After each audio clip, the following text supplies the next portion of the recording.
Joseph Andrews' Wisdom Quotes and Analysis for Person Growth.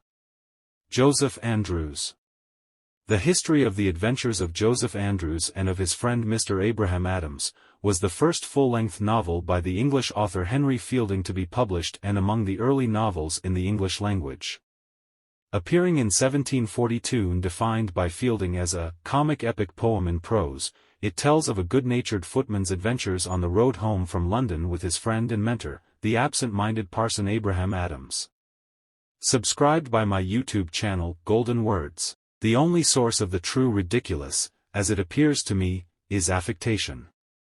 It is a trite but true observation, that examples work more forcibly on the mind than precepts. Mr. Joseph Andrews, the hero of our ensuing history, was esteemed to be the only son of Gaffer and Gammer Andrews, and brother to the illustrious Pamela, whose virtue is at present so famous. He was generous, friendly and brave to an excess, but simplicity was his characteristic. Her complexion was fair, a little injured by the sun, but overspread with such a bloom, that the finest ladies would have exchanged all their white for it. Add to these, a countenance in which, though she was extremely bashful, a sensibility appeared almost incredible, and a sweetness, whenever she smiled, beyond either imitation or description. As when a hungry tigress, who long had traversed the woods in fruitless search, sees within the reach of her claws a lamb, she prepared to leap on her prey, or as a voracious pike, of immense size, surveys through the liquid element a roach or gudgeon which cannot escape her jaws, opens them wide to swallow the little fish, so did Mrs. Slipslop prepare to lay her violent amorous hands on the poor Joseph. Whoever therefore is void of charity, I make no scruple of pronouncing that he is no Christian.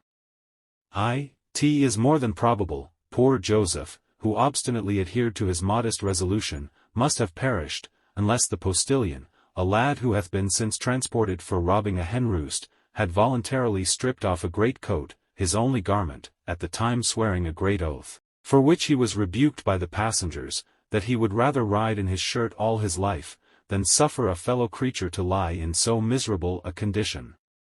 Now believe me, no Christian ought so to set his heart on any person or thing in this world, but that whenever it shall be required or taken from him in any manner by divine providence, he may be able, peaceably, quietly, and contentedly to resign it. At which words one came hastily in and acquainted Mr. Adams that his youngest son was drowned. He pleasures of the world are chiefly folly, and the business of it mostly knavery, and both, nothing better than vanity. Or to discover any one to be the exact reverse of what he affects, is more surprising, and consequently more ridiculous, than to find him a little deficient in the quality he desires the reputation of. He was, besides, a man of good sense, good parts, and good nature, but was at the same time as entirely ignorant of the ways of this world as an infant just entered into it could possibly be.